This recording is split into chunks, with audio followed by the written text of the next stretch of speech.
저 이번 시간에는 큐넷에서 신문처럼 발행하는 매달마다 한 번씩 발행을 하는 큐레터라는 게 있거든요. 큐레터를 한번 살펴보겠습니다. 2025년도 3월작 일단 주요 내용들을 보니까 화훼 장식 기사 뭐 이런 게 있다고 합니다. 그래서 그림도 이런 내용들이 있고요. 그리고 뭐 모바일 국가기술 자격증 모바일 신분 앱에서 확인 가능하다 기타 등등. 그리고 그다음에 이제 이번 달에 기사 필기 시험 있죠. 기능사 실기 시험도 있고 이미 뭐 거의 다 끝났죠. 국가자격 우수 사례 공모전 같은 것도 있고요. 국가기술 자격증에 대해서 전혀 모르시는 분들은 요거 큐레터 한 달에 한 번씩 그 큐넷 홈페이지에 보면 있거든요. 큐넷에서 큐레터 검색을 하시게 되면은 관련 내용들을 좀 알 수가 있으니까 한번 보시기 바랍니다. 화훼 장식 기사라는 게 있다고 하고요. 뭐 꽃과 관련된 건 그런 것 같은데 관련 있으신 분들은 한번 알아보시면 좋을 것 같아요.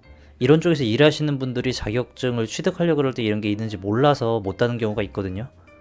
이런 자격증도 있다고 하니까 보시면 되겠어요. 자, 그리고 만 34세 이하라면은 청년이라면 국가기술자격시험에 50%를 지원을 해준다고 해요. 나라에서 이렇게 지원해 준 거라고 볼 수 있죠. 34세 이하 청년이면 누구나 가능하고 여기 나이가 정확히 명시가 되어 있습니다. 2025년도 기준으로 1990년 1월 1일 이후 출생자에게 해당이 되고요. 큐넷 혹은 뭐 모바일 큐넷에서 응시료 결제 시 자동 적용된다 이렇게 나왔습니다. 그리고 지원받지 않기도 있대요. 돈 많으신 분들은 그 지원을 안 받아가지고 국가 세금을 덜 낭비해 주실 수도 있죠. 1인당 연 3회 한도까지 3번까지 시험의 절반이 지원이 된다는 겁니다.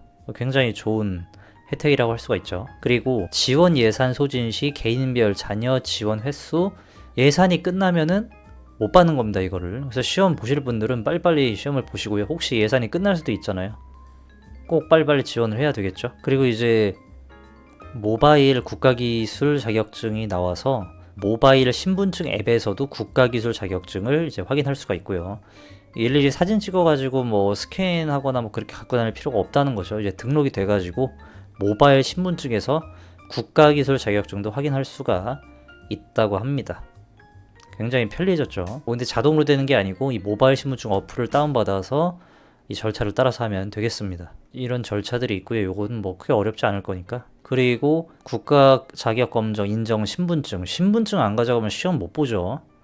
그 신분증의 범위를 예전에는 뭐 실물 신분증이 있어야 됐지만 지금은 실물 신분증이 없어도 폰으로도 할 수 있는 게 있죠. 여기 보니까 이제 모든 수험자에게 공통 적용되는 신분증, 모바일 주민등록증, 모바일 운전면허증, 모바일 국가기술 자격증 뭐 이런 것들이 있었고 뭐 실물 신분증에 대해서 여기 있고요. 초중고등학교 학생 및 18세 미만인자, 초중고 학생증, 청소년증 또 이런 게 있나 봐요.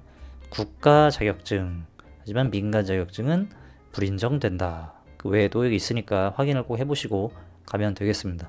그 밑에 신분증 인정 기준과 내용이 있으니까 한 번 정도 읽어보시고요. 그리고 이제 국가기술 자격 법령이 이제 개정이 이것도 이제 법령이 있죠. 개정에 따라 가지고 변경되는 자격 종목이 몇 가지가 있습니다. 모바일 큐넷에서 전자지갑을 활용하는 방법이 또 게시가 됐습니다.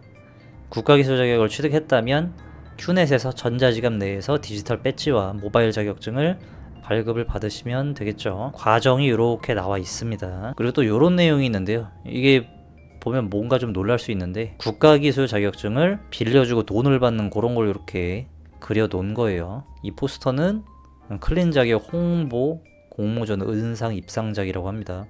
국가기술 자격증 빌려 쓰거나 돈으로 살 수 없어요. 이거 불법입니다. 절대 하시면 안 되고요. 국가기술 자격 통계가 4년 연속 통계청 평가 최우수 등급을 받았다고 합니다. 국가기술 자격에서 이제 통계되는 그 자료가 굉장히 퀄리티가 높다 이런 내용이 되겠죠. 그 다음에 또 좋은 내용이 한 가지 있는데 복학을 해도 국가기술 자격 재참여가 가능해졌습니다. 인정 종목이 201개로 확대가 되었다고 해요. 무슨 내용이냐면 큐넷에서 등록해서 보는 검정형 시험이 있고 과정평가형 시험이라 그래서 학원에 다니는 동안 내부평가와 외부평가를 실시해가지고 보는 과정평가형 시험이 있는데 과정평가형 국가기술제도에 참여했던 대학생들이 휴학한 다음에 복학한 다음에도 계속 이어나갈 수 있게 됐다 이런 내용이에요. 이게 원래는 이 교육 과정 중에 참여한 대학생들이 군입대라든가 질병 사고 등 뭐 이런 휴학을 한 다음에 복학을 한 경우 이제 연속해 나가기가 좀 어려웠다 그러는데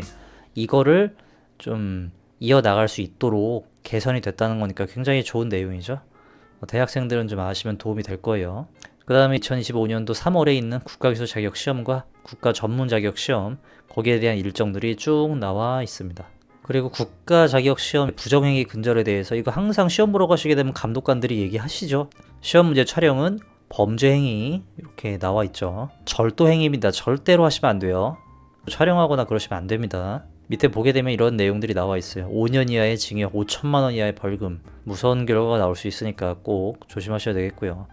실제 있다고 합니다. 펜카메라 활용해가지고 실형을 선고를 했다고 해요. 그 다음에 자격 취득자 수기 이렇게 있는데, 이렇게 뭐 공모전도 꾸준히 하는 모양이니까 혹시 자격증 관련돼가지고 공모전에 입상을 원하시는 분은 공지사항 잘 확인하셔가지고 요거 보내보는 것도 좋을 것 같아요. 아까 거는 검정형 시험에 대한 수기였고, 이건 과정평가형에 대한 수기입니다. 또 이런 거 있으니까 과정평가형 배우면서 어떤 식의 내용이 있는지, 굳이 이번 달 거 말고 뭐 지난달 것도 공지사항에 보면 다 있거든요. 지난 것도 한번 쭉 읽어보시게 되면은 도움이 될 겁니다.